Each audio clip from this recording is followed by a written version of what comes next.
তোমার মতো একটা রাস্তার ছেলেকে আমাকে ভালোবাসতে হবে। একদম চুপ। তোমার মতো একটা চরিত্রহীন লম্পট ছেলেকে কেউ কোনোদিন ভালোবাসতে পারে না, আর আমিও বাসি না।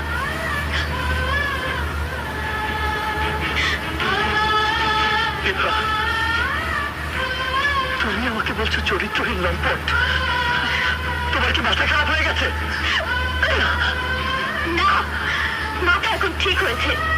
এতদিন আমার মাথা খারাপ ছিল, তাই বুঝিনি আকাশের চাঁদের সাথে মাটির কোনো মিল হতে পারে না। আর শুনে রাখো, আমার নিজের ইচ্ছাতেই আকাশের সাথে আমার বিয়ে হচ্ছে।